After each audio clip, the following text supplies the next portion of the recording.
Good morning. Well, today is August something, 12th, I think, maybe. And we're dry. We need a rain.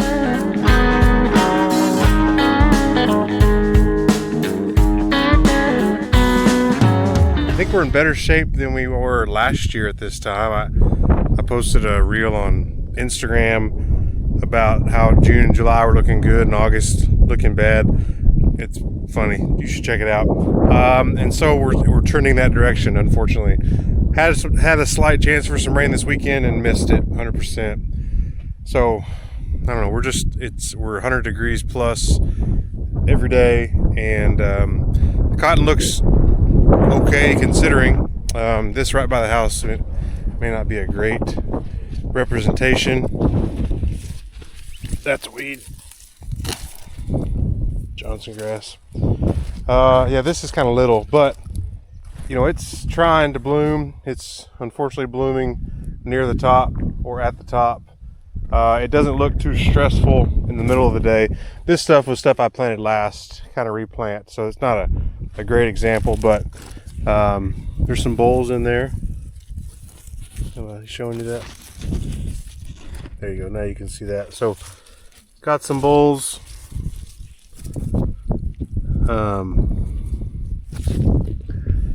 We need rain.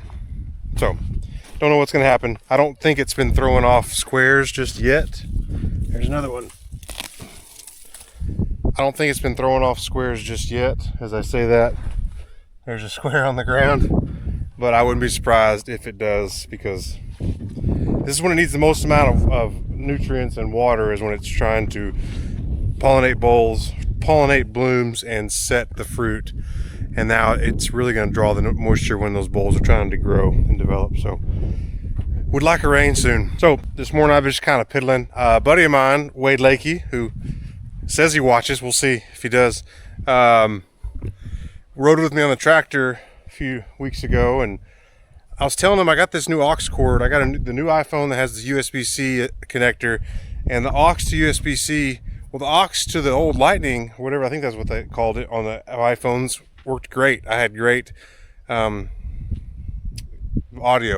but the new USB-C to aux, no bueno por nada. So I could listen. I could have it on speaker and have it louder than I could run it through the radio through the aux cord, and so that was frustrating. So he gave me this little adapter that plugs into the cigarette lighter, and I Bluetooth to it, and it FM frequency to the radio, which is awesome, and it works really, really well. So got that set up. That'll be nice, you know, because comforts in the cab are most important. And I got a new radio for this tractor that I had done that a while back, and so you can't tell, but that's a new radio. The other one, I don't know if you knew that or not, but it just stopped playing. Well, one, it was stuck on one radio station, and it was an okay radio station, but sometimes you like to hear something different. And then the next time later, we tried resetting with a fuse, and it just when you turn it back on, then we had no radio whatsoever. So the new ones of those, like $200, it has FM, AM, and weather band, which I would like to have weather band, but that one was $30 with FM and AM, no weather band, but it had Bluetooth. The other one did not have Bluetooth. So I'm gonna try the $30 option for now, and if I'm missing weather band, then I'll spend the money on that. I turned on this tractor, I noticed that, I don't know if it'll show right now, what kind of is, but this coolant recovery tank, this has been a little bit low. It has been, and so it was more like down here this morning. And so the fear was that maybe it's leaking into the engine somewhere, but I don't think that's the case. I think it's just a leak, and I need to tighten a clamp or something, because all this junk. And so I just got to find the source where it's leaking. Oh, this looks like it's coming there a little bit. So I'm going to take this shield off here in a second and see if I can't trace where that's at. It did that when it got cold. I'm kind of surprised it's done it when it's gotten hot. But anyways, temperature changes can affect hoses and things like that. So let's try to find it.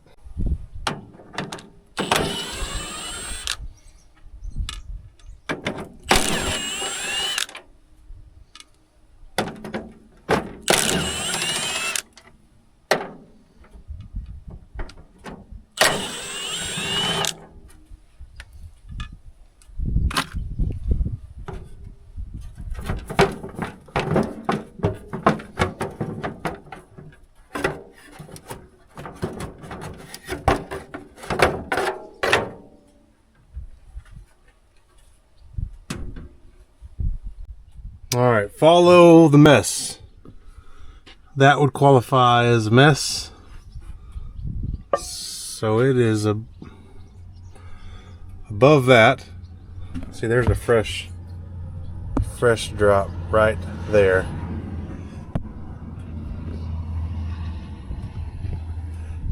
Can you see? There's some remnants right there. There, you see that?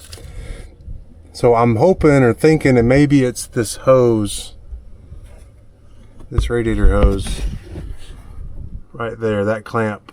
Maybe I need to tighten it, because it looks like maybe that's where it starts looking dirty. I'm gonna go above and look and see if I see something above that. Okay, so here's that hose now from the top. This is above it. That is air, so that's not radiator, so it wouldn't be that. So I'm thinking it's got to be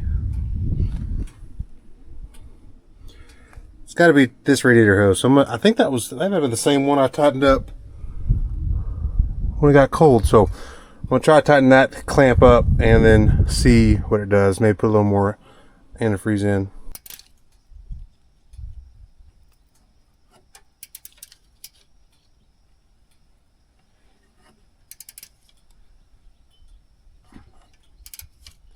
Thank goodness for ratcheting wrenches.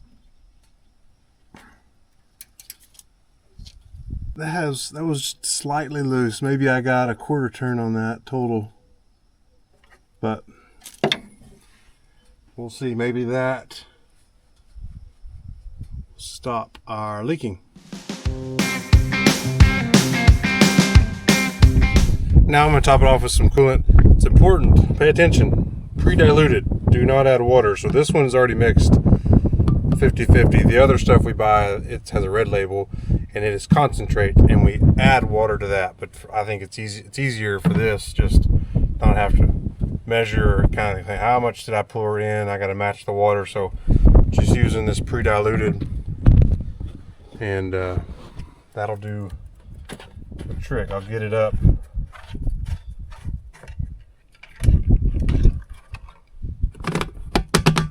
Just a little higher. I'll check it later and see what happens.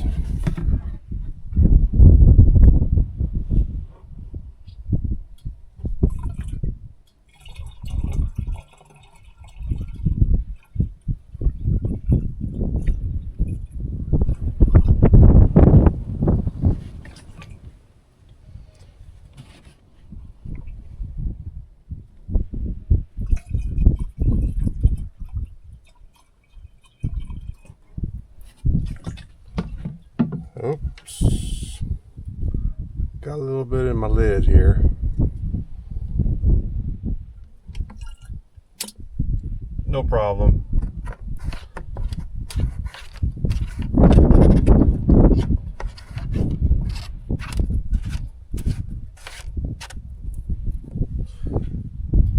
Oh, little mess, but all right.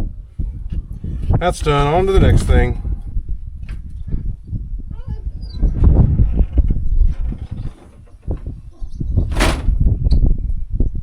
Well, not sure what I've showed you because I show you so many awesome things. It's hard to keep track.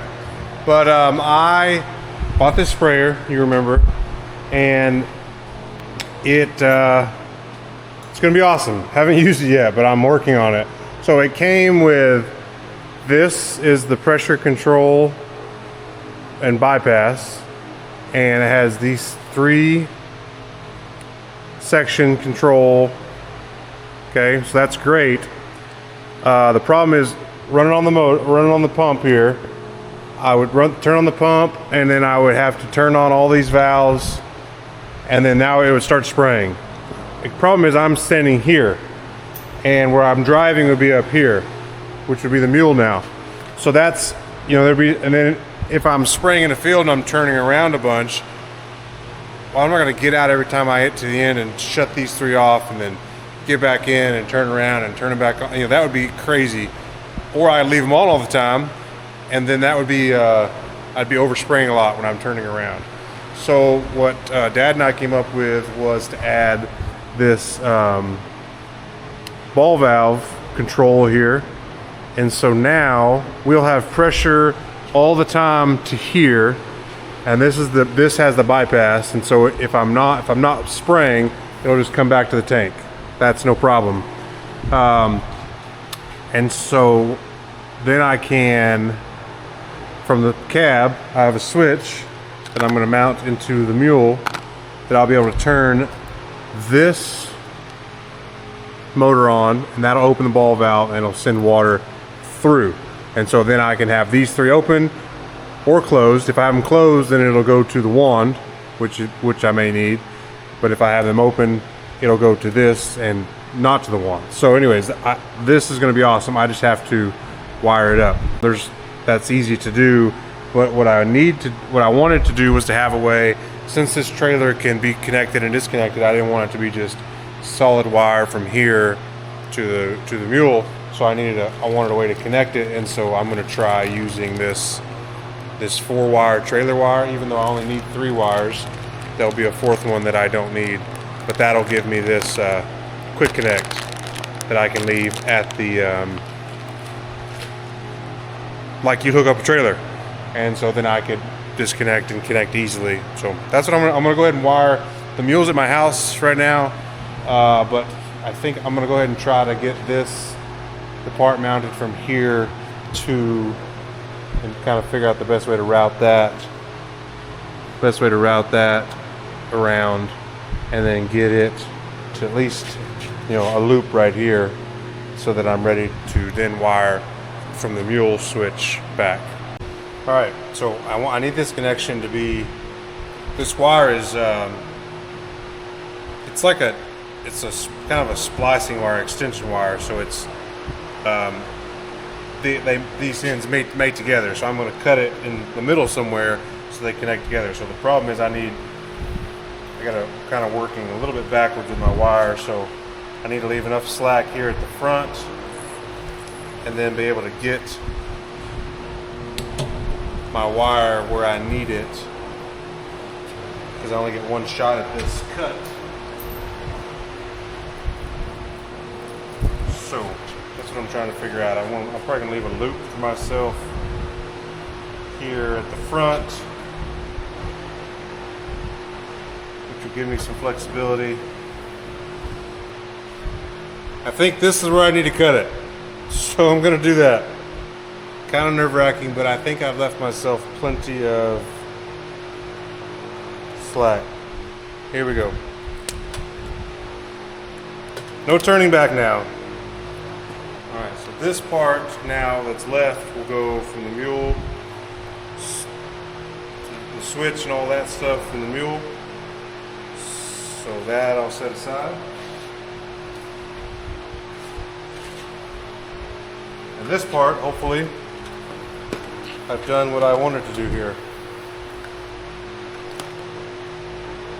because I cut it, and better have done what I wanted to do. I'm trying to run this the neatest way possible. So there's a hole in the frame here, and then I'm going to just use these existing zip ties, or at least that's the goal.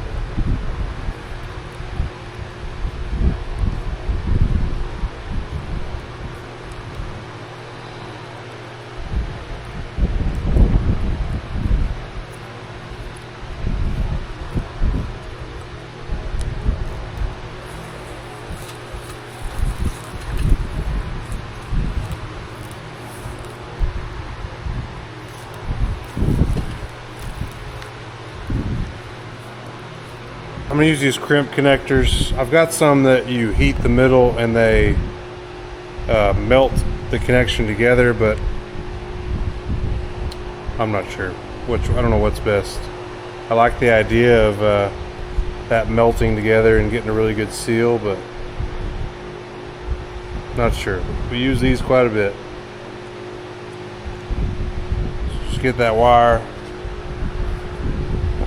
part of the way in, or as far in as it'll go, and then take your crimper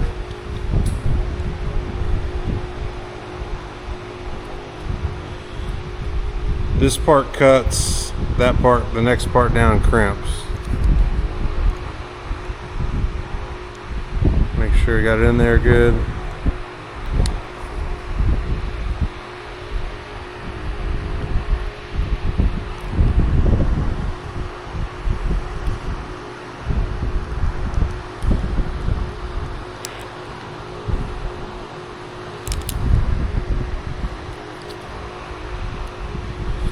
All right, I'll do it better off the camera. It's kind of hard, but you get it crimped and then you do the other side and then you heat these outside pieces and they kind of melt and create a more waterproof seal. All right, got these three on. Should be able to pull on them and they should not come off, obviously. And so what I got to do now is, I got too much length here because I just didn't know. So I'm gonna cut some of this extra off the 4-wire and figure out kind of how I want these wires to wrap so that out of the way. I'm kind of wrapping this around, here because this will come out and I don't want it to hit this wire if it's back over this way too much. So I think I'm going to wrap it here, maybe zip tie it around that and bring it over kind of somewhere over here like this.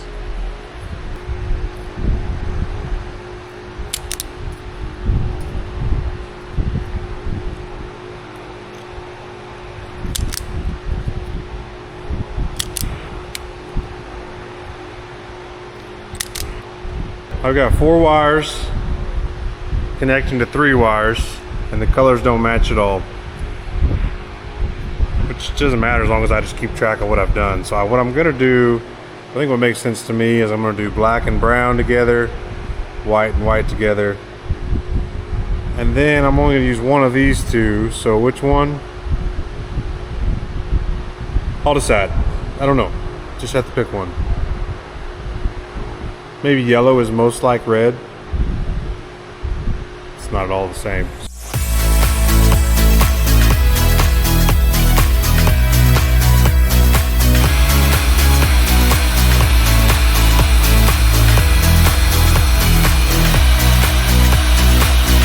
Alright, got all those heat shrunk, whatever. Now I'm gonna do some electrical tape around this. Maybe do most of this. I don't know. Use a lot of tape to do that, but I think it'll be nice to keep this protected.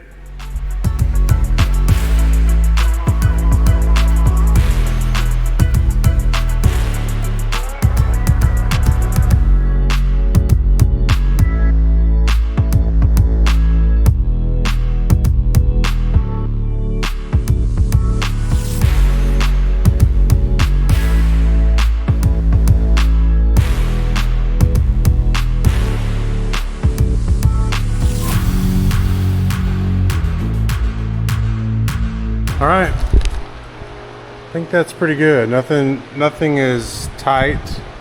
I wanted that connection to be not strained right there. I've just got this not tight anywhere, but just out of the way. I got a loop here in case I have to do some work. Here I've got some extra, and then I've got it all taped running down through these zip ties. Pretty good.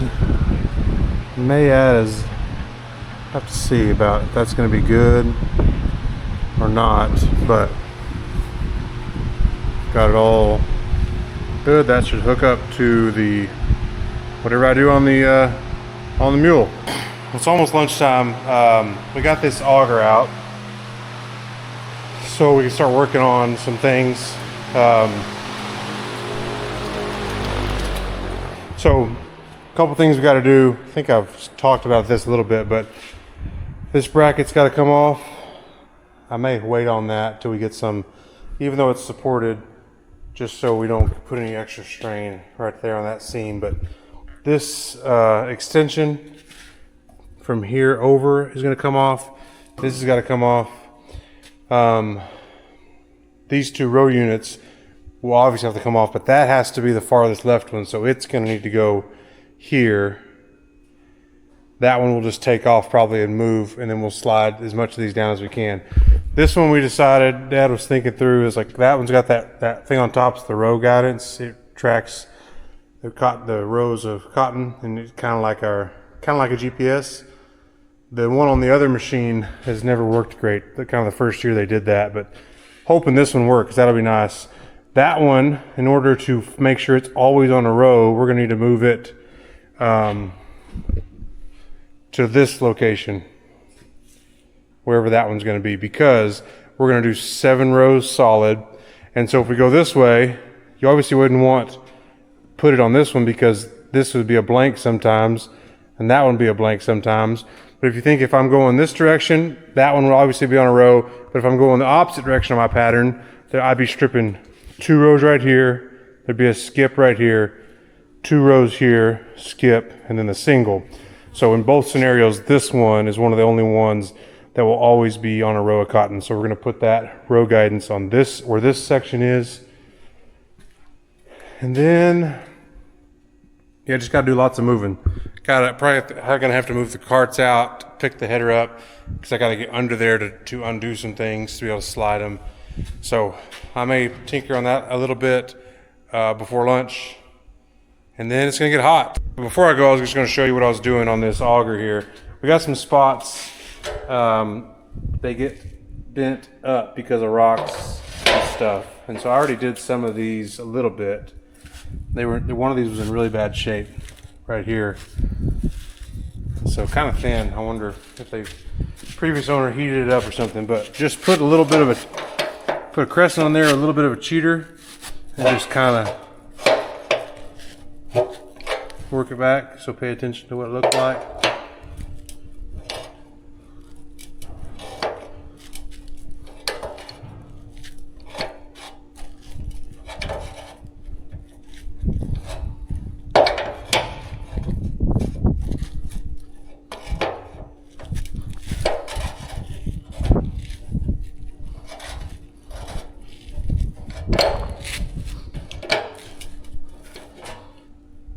So something like that. That's close. I'll do a little bit more, but just looking these over, trying to get any of the kind of bends out of it. Like there's one right there too. So, all right, I'll see you. May not see you till tomorrow.